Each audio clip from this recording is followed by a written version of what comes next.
Good morning.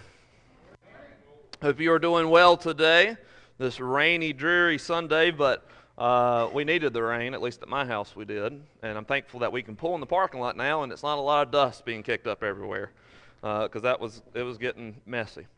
I'm going to jump right in. We're going to be in Acts chapter 12 today, and we left off last week. We were in Acts chapter 11, and basically what we have talked about the last 2 weeks was that the Gentiles, or the non-Jews, was now being reached by the church. And so we were in Antioch last week, which actually will become kind of the center of the church. Like a lot of missionary journeys will be sent out from Antioch. Jerusalem's still a key church per se, but the church in Antioch is the one where Paul is sent out from to do the missionary journey. So this is where the transition begins to happen more and more away from Jerusalem and more to the church in Antioch. But we're going to be in Acts chapter 12 today, and we're still following Peter and his narrative journey. This is basically the last week in the book of Acts that we'll be talking about Peter. The title of today's message is this: The Outcome of Opposition. The Outcome of Opposition. I'm just going to start with this truth. I've said it, I feel like, in previous sermons here in the last few months, but this is just where God keeps taking me, and it's this: moves of God will always face opposition. Moves of God will always face opposition. Always has, always will. Now, one reason why moves of God will face opposition is because of the spiritual war that is taking place right now. So we are in the middle of a spiritual war, whether we realize it or not. The forces of darkness, which are led by Satan, are battling against the forces of light, which we know is led by God. And there's a battle going on probably around us right this very moment that we can't see. There's battles going on in the spiritual realm that makes its way into the physical realm here, where we experience that opposition in people, in our lives, in the church, because of the spiritual war going on. But moves of God will also face opposition because of the change that any true move of God is going to bring. Any true move of God is going to change people, which is going to change a community, which is going to change a state, which is going to change the nation, and it's going to change the world. When you start to see that transformation take place in the lives of people, what ends up happening is that people lose power. People lose influence. And people don't like to lose power and influence and authority. But when we begin to realize the freedom we have in Jesus Christ, they lose that power. They lose that authority because we now answer to King Jesus. And so they will oppose moves of God because of the transformation that the move is bringing. Now, that opposition comes in the form of attacks on God's people. Now, here's why. Because spiritual enemies have no power against God, so they're not going to try to take God on. So they're going to attack His people. They're going to attack us as the middle ground, because they know that if they attack God or try to attack God, God could squash them just like that. So the spiritual enemies, they have no power against God, so they attack us. And then I think other people attack us, especially the people of the world. They attack us because they don't see the spiritual side of things. They only see that them Christians are causing trouble. They can only see that those Christians, because of the way that they're living, because they're sticking to the truth, and because they're living transformed lives, they're causing trouble. And so they attack us. That's kind of where we find ourselves in Acts chapter 12 today. The church, up to Acts chapter 8, were friends with the Jews and was pretty much able to reach people without much opposition. There was opposition, but the opposition has went to a whole nother level here in Acts chapter 12. So let's dive into that.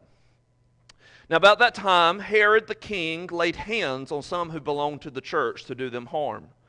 And he had James, the brother of John, executed with a sword. Let me stop there. When we say the term Herod, I think we often think of Herod the Great. He ruled in Judea from 37 to 4 BC. After him was Herod Antipas. He ruled over Galilee and Perea from 4 BC to AD 39. Herod Antipas is the one who put John the Baptist to death, and he's also the one that Jesus was sent to for questioning. But by that point, the term Herod, the name Herod, the Christians and the Jewish people would came to understand, especially the Christians, would came to understand that the name Herod signified an enemy of God and someone who opposes God's purposes. Keep that in your mind. This Herod that is referred to here is Herod Agrippa I. He is the grandson of Herod the Great, and he ruled Judea for about 3 years. It says that he laid hands on some who belonged to the church. That laid hands is not laying on the hands in terms of praying. That laying hands is in terms of acting violently against the church. In fact, he had James, the brother of John. Those are the sons of Zebedee. You know, they were known to have a little bit of a temper. He had James arrested and killed by the sword, which would have meant that he was executed by the sword. When they are beheaded by the sword, it was a Roman means of execution considered for those to be political threats. That's important because what's happening here is exactly what we just talked about. They are opposing God's people because they view them as a threat to their political power and their political authority. So they deserve a political type death. So he continues in verse 3. When he saw that it pleased the Jews, he proceeded to arrest Peter as well. So the Jews celebrated this. Like, yes, the church is finally being attacked. Yes, there are these people who are causing all this ruckus, who are causing all this trouble by loving on people, by doing what God has called them to do. Let's arrest them, let's kill them, let's execute them, let's throw them in prison. So he had Peter arrested as well. And then we're told here that these were the days of unleavened bread. This arrest happened during the week-long festival of unleavened bread, which begins right after Passover. This is the same festival, same time frame, obviously not the same time frame, but the same time frame in the Jewish calendar when Jesus was arrested. Passover is the celebration of God's deliverance of the Jewish people from slavery in Egypt. Now Peter is in prison needing that same type of deliverance. Let's continue. When he had arrested him, he put him in prison, turned him over to 4 squads of soldiers to guard him, intending only after the Passover to bring him before the people. So he's going to wait for the Passover to be over, and then he's going to bring him before the people to have him executed. It's interesting that Peter is turned over to 4 squads of soldiers. We'll find out later that these 4 squads of soldiers are made up of 4 soldiers each. So this one prisoner has 16 guards taking shifts, guarding him. You might ask why? Why would he need that many? Well, go back to earlier in Acts. Peter broke out of prison. Peter broke out of jail. Peter broke free from those chains. So Peter is known, he has a reputation of getting out of prison, so they're taking no chances here. They have as many as they can guarding him. And they're waiting for the Passover celebration to be over before they have him executed. We see here that the church at this point, they're facing opposition from people. They're facing opposition from the Jewish people, the Romans, King Herod, because they are losing some of the power that they have, some of the political power and authority they had because of the movement that's taking place in the church. But the church's fight is not with Herod, it's not with the Jews, it's not with the Romans. Their fight is not with people. Because Paul told us in Ephesians chapter 6, verse 12, he told us this, for our struggle is not against flesh and blood. So it's not against Herod, it's not against the Romans, it's not against these people. Our struggle is against the rulers, against the powers, against the world forces of this darkness, against the spiritual forces of wickedness in the heavenly places. Paul says our fight's not with people. Our fight's not with Herod. Our fight's not with kings. Our fight's not with rulers. Our fight's not with people of this world. Our true fight is with the forces of darkness in the heavenly realms. And that force is led by Satan. Paul says that's who our true fight is with. That's who our true fight is with as well. Our fight's not with people. Our fight is with our spiritual enemy. You know, we use so much battle language in the church today. You know, even we used to sing a song called Onward Christian Soldiers. I remember singing that back in the day. We use so much battle language that I think we tend to apply to people. Like when we talk about the spiritual war going on, we often think it's like the church versus culture, the church versus the world. And because we use that language, we tend to make villains out of people. But that could be nothing further than the truth, because Paul says here that our fight is not with people. Our fight is with the spiritual forces, the forces of darkness in the heavenly realms. In the New Testament, the only time we see war language used is right here, when it's referred to our spiritual battle taking place.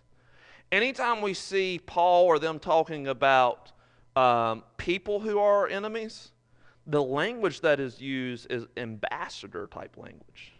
That we are called to be ambassadors in this world to the people that we come across. You know, I would say Russia is our enemy, but do we have an ambassador in Russia? I don't know about right now, but we did at one point. We are called to be ambassadors in this world. We're not at war with people. We're at war with our spiritual enemy. And our spiritual enemy will use any means necessary to oppose moves of God. Will he oppose us like what's happening here in Acts? Yeah. We see that happening more in other countries where Christians are literally being killed for their faith. I thought about Afghanistan because we just came up on the anniversary of leaving Afghanistan. I thought about Afghanistan, where Christians are being killed for their faith. We see some opposition here in America to Christian ideas and Christian beliefs. We're considered to be hating on people if we stick to the truth as found in God's Word. I think that will only get worse in our lifetime. So we can expect that opposition to grow to the point that it might reach this point where the state is having us killed because we stick to the beliefs that God has told us. But you know, something else that the enemy uses is he'll oppose us with attacks on us personally. He'll attack us with things like sickness, personal issues, family issues that causes us stress and anxiety, job issues, things breaking around the house, the car not working right, so on and so forth. He will use whatever he can to put a roadblock in our way in our faith with Jesus. Now, I know some of you stories in the church right now, and many of you in our church are experiencing that type of opposition right now. We're not being arrested, we're not being killed, but we are experiencing pushback in our personal lives through some of the struggles we or our family are facing. I want you to make no mistake, it is because the enemy is opposing what God is doing in and through your life that you're experiencing those attacks. He does not like what is happening in your life. He does not like what's happening in our church as our church continues to reach people in this community. So he's attacking us personally. He's trying to get us to give up on following God. He's trying to oppose us. So let's name right now whatever the enemy is using to oppose you today. Let's name it this. Let's name it Herod. Everybody got their Herod? Might be a person. Hopefully not. But name your Herod in your head. Bad news is you and yourself don't have much power to determine the outcome of this conflict with Herod. But God does. See, here's a truth that the early church knew, is that when opposition comes, the outcome of that conflict is in God's hands. When opposition comes, the outcome of that conflict is in God's hands. We often think it's in our hands. We think we have power over the outcome of any conflict we are in. And we do maybe have a little bit of power, but not near as much as God does. Ultimately, God determines the outcome.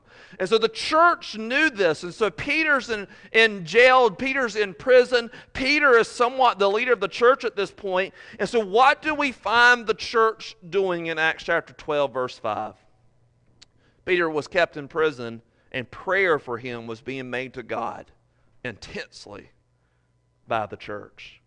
Why did they pray to God? They prayed to God because they knew that the outcome of that conflict was in God's hands. And so what they did? They went to God in prayer. They went to the one, the only one that could handle this situation.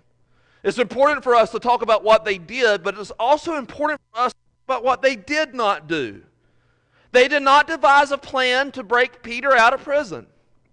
They did not protest and create a ruckus on the streets and give the government actual reason to arrest them. They did not, by all indications, even try talking to Herod to ask him politely to release him. They did not take matters into their own hands. What they did instead was they prayed to God, and I love that Luke includes here intensely. That word intensely there, I think is indicating that they are desperate. When you're desperate, you're going to do whatever you need to do, get out of it intensely. They are desperate for God to move in Peter's life, to release Peter from prison. When we face opposition of any kind, do we act like the outcome of that conflict, whether it's sickness, family issues, personal issues, whatever it may be, do we act like the outcome of that conflict is in God's hands? My life, most of the time, not. Normally, I try to handle things myself. When really, in the grand scheme of things, we are pretty powerless. Think about it with sickness. There's only so much you and the doctors can do. There's only so much that they can figure out. There's only so many tests they can run. There's only so many medicines they can give you. There's only so much lifestyle changes you can make to help you overcome some type of sickness or disease. When it comes to relational or family issues, there's only so much you can do. When it comes to society opposing the church, there's only so much we can do. And so what we have to do instead is we have to talk to the one that can determine the outcome of any opposition we face, and that is God. We need to do exactly what the church is doing here. We need to pray intensely. We need to pray desperately. We need to pray that God would move on our behalf, knowing that we need Him, that without Him we have no power. Without Him we have no hope. Without Him we are lost. The church, they're praying to God intensely to rescue Peter from the prison. So let's continue on, verse 6. On the very night when Herod was about to bring him forward, Peter was sleeping between two soldiers, bound with two chains, and guards in front of the door were watching over the prison. So he is sleeping with two chains, two soldiers, two guards at the door.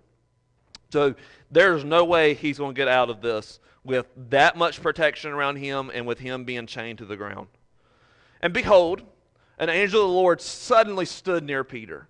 And a light shone in the cell, and he struck Peter's side and woke him. My question is, if a light shone in the cell, because most of the time prisons were dark back then, it's almost like a cave. If an angel appeared and a light shone in the cell, don't you think they would have woke up? At least Peter would have woke up. It's funny to me that it took him poking Peter in his side to wake him up. I guess he was sleeping like Elijah sleeps sometimes, very deeply. He woke him saying, "Get up quickly," and his chains fell off his hands. And the angel said to him, "Put on your belt and strap on your sandals." And he did so. And he said to him, "Wrap your cloak around you and follow me." And he went out and he continued to follow. And yet he did not know what was being done by the angel was real, but thought he was seeing a vision.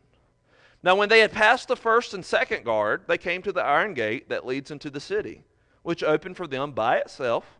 And they went out and went along one street, and immediately the angel departed from him. When Peter came to himself, he was groggy like a lot of you still are this morning. He said, "Now I know for sure that the Lord has sent forth his angel and rescued me from the hand of Herod and from all that the Jewish people were expecting. Peter could even believe it himself, even though he is experiencing a miracle taking place right there with him. Peter was rescued from this prison by this angel that the Lord has sent. They walked right past the guards. They walked right through the gate. The gate opened, no problem. And then the angel just went on his way because it's just another day in the neighborhood for the angel. And Peter is just now coming to realize the Lord has rescued me. Sometimes we can be in the middle of a move of God and not even believe it while we're experiencing it. Here's what the point I want to give to you from this is that God has the power to rescue us from whatever Herod opposes us. God has the power to rescue his people from whatever Herod opposes them. I don't know what your Herod is today. I don't know if it's a disease. I don't know if it's a sickness. I don't know if it's some type of family issues. I don't know if it's a sin that you just cannot overcome. God can. God has the power to rescue his people from whatever Herod opposes them. We know God has the power because of Jesus' death and resurrection, which, by the way, this mirrors, and I'll show you that later. Jesus' death and resurrection. If Jesus defeated death, then what can stand in his way? Death was the one thing that we thought could not be defeated, yet Jesus defeated it. And so if he defeated the one thing that we thought could not be defeated, then what can stand in his way? Nothing. God has the power to set us free from any bondage or opposition we face in our life. He has the power to set us free from any sickness, any opposition, any bondage such as a consistent sin that just has us chained to the ground. God has the power because he can do anything. There's a song that I like to listen to right now. It's called Welcome Resurrection, but the chorus says, you can do anything, singing to God. He can do anything. We often forget that. We see that, though, time and time again in the history of this world. We see that when he set Israel free from the Egyptians. We see that when he set Peter free from this imprisonment. We see that with Jesus' resurrection. God can do anything. He can rescue us from anything that opposes us. Now, I want you to catch how I say this. It's God's decision on how he rescues us. Originally this I had in here, it's God's decision whether he rescues us. But he always rescues us. Just depends on the mode, the means, on how he rescues us. God determines the outcome of any conflict we face. He will always rescue us one way or another, even if the conflict ends in death, as we were told James did. James died when God had the power to set him free.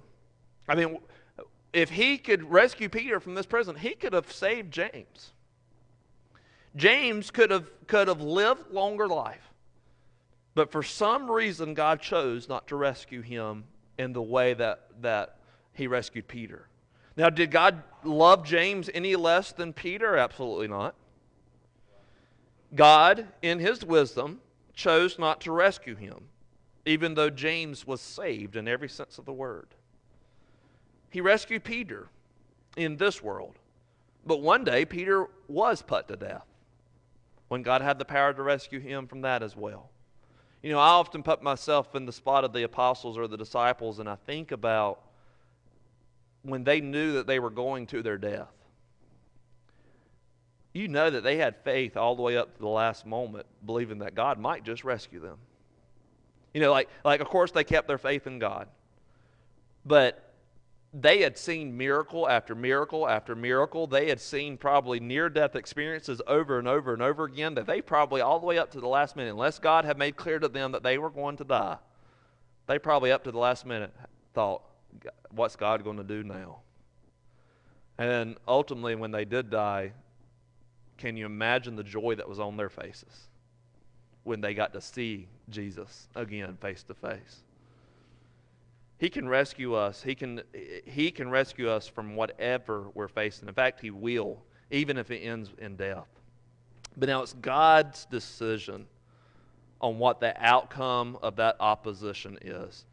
He determines that outcome in His wisdom. He determines that outcome for our good and for the good of His kingdom. And what the tough part is for us, at least for me, is we've got to trust in His decision. That's where I was at. I wasn't planning on bringing this up, but since Sarah did, that's where I was at last year with the miscarriage. I didn't understand. But I've learned I have to trust His decision. Did He have the power to save that baby? Absolutely. I believe we'll see that baby again one day. But He chose in His wisdom to not. And I've got to trust in His wisdom. That's the hard part, though, for me. I like to be in control. You probably like to be in control. But we have so little control. And so we've got to trust the one that is in control.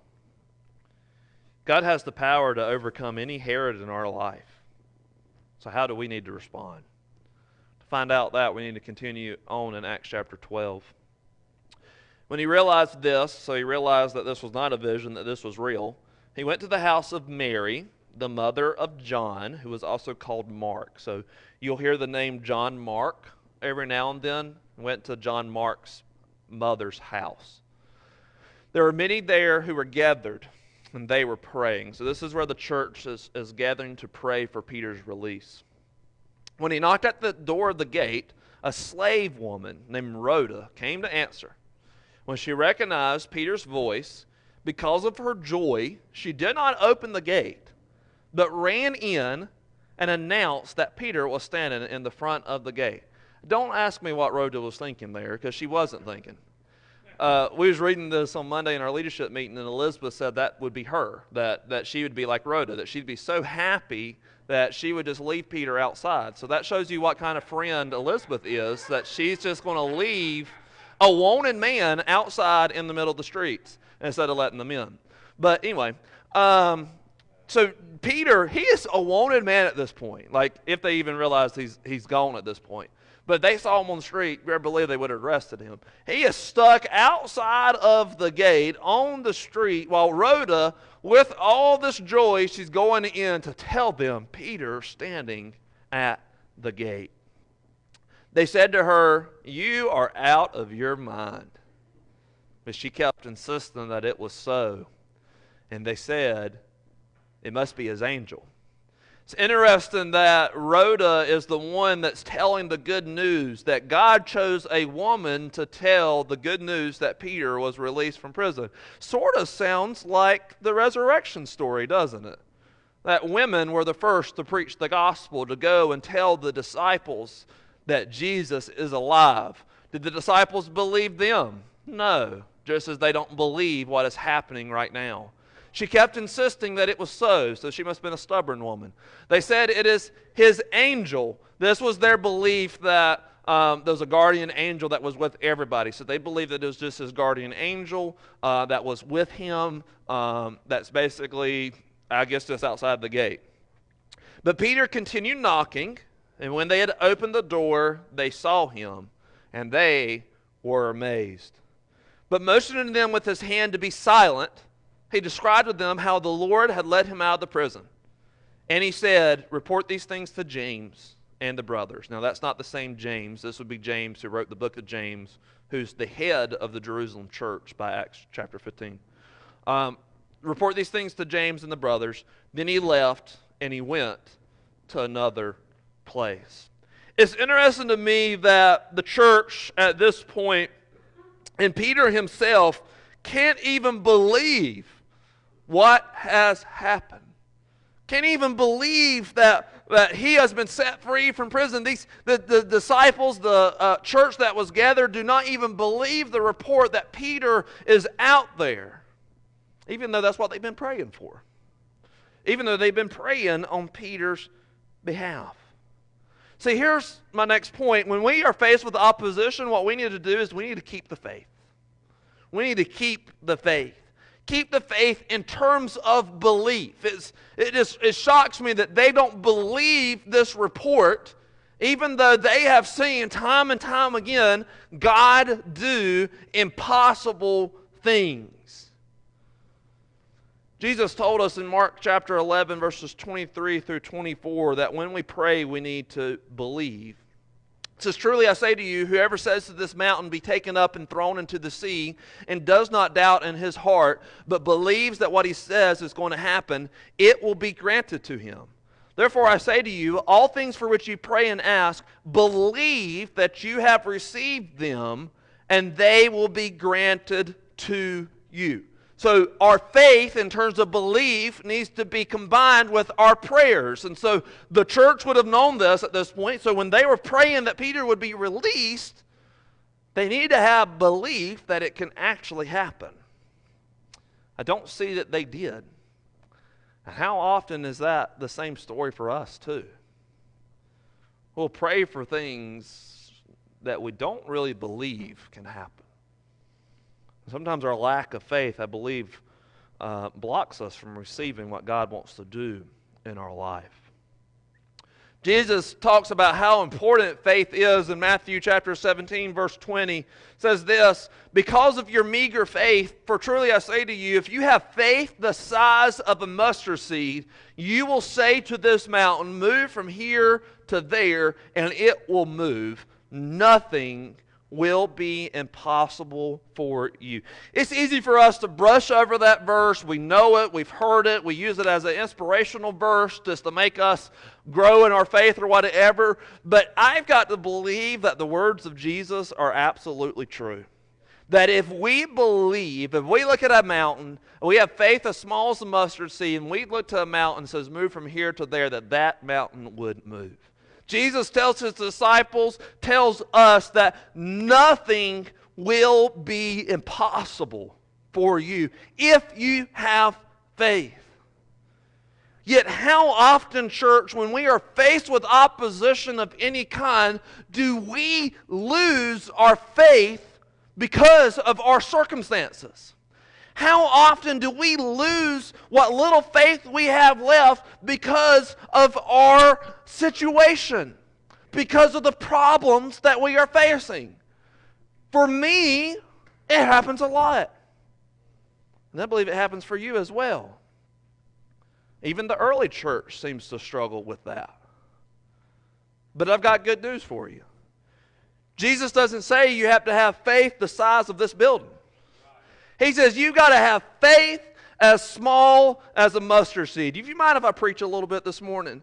You've got to have faith as small as a mustard seed. So when you're praying, that right there is evidence that you have faith. Because if you believe that it was not possible for whatever it is to happen in your life, you wouldn't even be bothering God with it. You wouldn't even be praying. But because you are praying, it's evidence that you have faith as small as a mustard seed. And it is that faith that Jesus says can move mountains. It is that faith that Jesus says nothing is impossible for you. If you pray, if you have faith, if you pray and believe. So church, no matter what you're going through, get your focus off of the struggles that you're facing. Get your focus off of the opposition. Get your focus off of the enemy and get your focus on God. Because that's where our faith tells us to point. That's where our faith tells us to focus on. Second part of keeping the faith, though, is this. We got to keep the faith in terms of our actions. How often do we get off track because of the opposition we're facing? Because life is not going that great, so I'm not going to go to church. I'd rather just lay in bed this morning. I'd rather just mope around. I'd rather just do this. I don't want to read my Bible. I'm just going to watch TV, so on and so forth. We come up with all these excuses, all these things to numb us so that maybe we don't feel as down because of the opposition, the attacks that we are facing.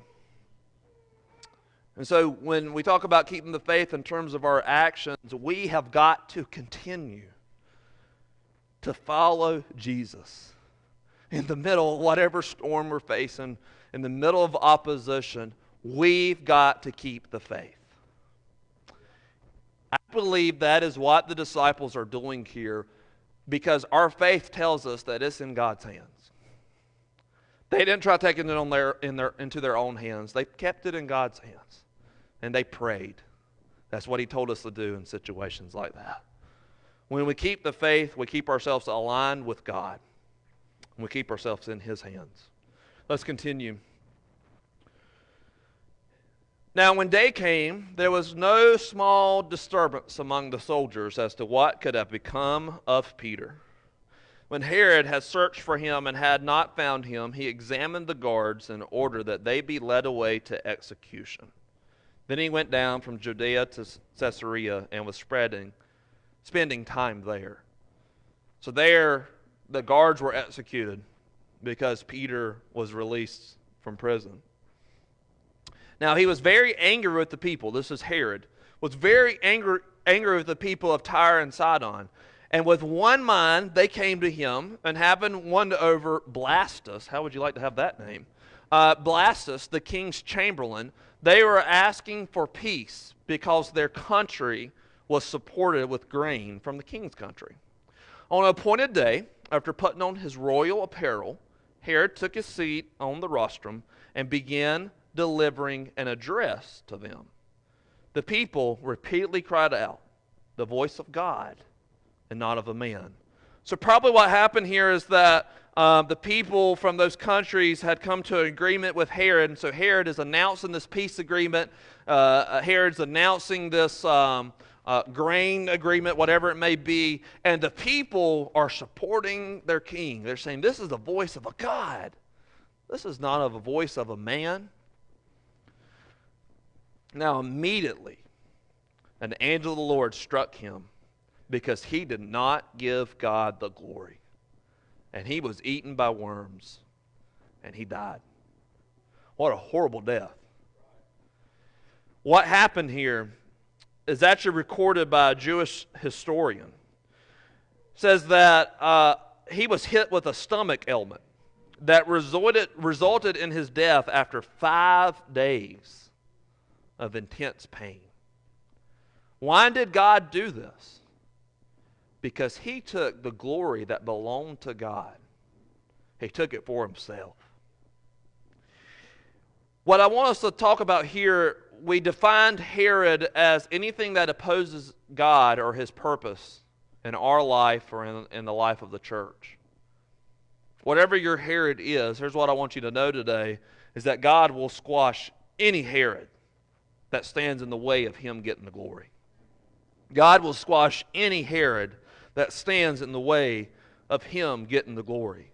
Now, this doesn't always happen in our time, and we want God to take care of our Herod right now. We want him to free us from Herod right now. We want God to set us free ASAP. But we operate on God's timing, not our own. Sometimes God doesn't squash Herod when we want him to. Sometimes we end up losing to Herod in every sense of the word in the world today. But of course we know even when we lose in the upside down nature of the kingdom of God, we still win. But one day, we have this truth, that every Herod, no matter if it's a person, no matter if it's a sickness, no matter if it's just drama, if it's something you're mourning, whatever it may be, one day every Herod will be squashed underneath the feet of Jesus. 1 Corinthians 15 says this, "Then comes the end, when he hands over the kingdom to our God and Father, when he," referring to Jesus, "has abolished all rule and all authority and power. For he must reign until he has put all his enemies under his feet." And the last enemy that's going to be abolished will be death. One day every knee will bow and every tongue will confess that Jesus is Lord. One day Jesus wins completely. Every enemy, everything that opposes Jesus, that opposes his people, that opposes you, will be squashed underneath the feet of Jesus. But I've got better news for you. Jesus is reigning right this second. Here's what Paul says in Ephesians 1:22. God has put all things under the authority of Christ and has made him head over all things for the benefit of the church. That's a key part right there. Everything is put underneath Jesus. Jesus has the authority over all things, which means he can do anything. And he has been put over all things for the benefit of who? For the benefit of the church. For the benefit of you, for the benefit of me. And if all things have been put under his authority, and one day all things will be squashed underneath his feet, that means that victory is guaranteed for every single one of us. If we keep the faith, no matter the outcome, we win in the end. That is voided, though, if you don't keep the faith. It's voided if you do not continue to follow Jesus. If you turn your back on him because of the circumstances you're facing, you throw away all the promises of victory that he gives us. So any sickness, any enemy, sickness, people, sin, death, has already been defeated. God has defeated every Herod we could ever face. So my last truth I want to give to you is this. God will work his power for his people to fulfill his purpose. We see that here in Acts 12:24. In Acts 12:24, we're told that the word of the Lord continued to grow and to be multiplied. The church continued to do ministry work. The church continued to do what God has called them to do because Herod now has been defeated. Herod has now gotten out of the way. The opposition that the church was facing, will they still face some opposition? Absolutely. But God will work his power for his people, for his purpose. And you know what his purpose is? It's to make disciples of Jesus. So if we keep the faith, which means if we continue to follow Jesus, Jesus made disciples. So if we continue to make disciples, we can expect that God will work his power for his people to fulfill his purpose. In fact, you know, the church has been opposed since the beginning. I mean, you see that here in Acts. And historically, when the church was opposed, like when the opposition got really strong, historically, that's when the church grew the quickest. Why is that? Because I think they see God's power at work in his people for his purpose. They see God moving. They see God working. They see God doing miracles in their midst, such as this. Can you imagine the faith high that they were on after this? Knowing that God had done that. Knowing that God had released Peter from prison. Church, he can do the same thing for us today. He can work his power against whatever Herod is opposing you. But we have to respond the right way. If we respond the right way, God's purpose / his kingdom wins every single time, even if we lose. We have to keep the faith, though, both in our actions and our beliefs. How are we doing in this? You know, when it comes to the societal attacks on the church, there's one side of the church, not this church, but one side of the global church that has caved into the beliefs of the world. They said, well, if the world says homosexuality is okay, then it is okay. If the world supports the choice of women to kill their unborn baby, who are we to stop it? But then on the flip side of that, the other side of the church, which are more churches around here, we have taken matters into our own hands rather than leaving it in God's hands. We've decided that the best avenue to fight this battle is to vilify those who hold beliefs different than ours, to call them every name that we can think of, come up with little degrading nicknames for them. We've decided to attack them politically, financially, publicly. Even historically, church, the church has killed in the name of Jesus. How in the world did we get that off track? When it comes to personal attacks like sickness, family issues, job issues, or sin, we tend to allow the problems to cause us to lose focus on God. We allow the problems to cause us to spiral away from God. And we often do whatever we think we can do to claw our way out of it. And the problem is, though, we don't have much power over these things. Should we take steps to try to get out of it? Absolutely. But with a humble spirit, knowing that we really don't have that much power, but we know the one who does. We have got to keep our focus on Jesus. The church has gotten off track. If we give in to the ways of the world, that's off track. If we begin to vilify and attack people, we've gotten off track. Neither one of those is following the ways of Jesus. When you are experiencing personal attacks, whatever it may be, whatever your Herod is today, I want you to know this. God has the power to squash whatever Herod is coming against you to try to stop God's purpose from being fulfilled in your life. What you need to do is keep the faith in the face of opposition. And when you do, God will work His power for His people to fulfill His purpose in your life, in our church, and in our community. Amen?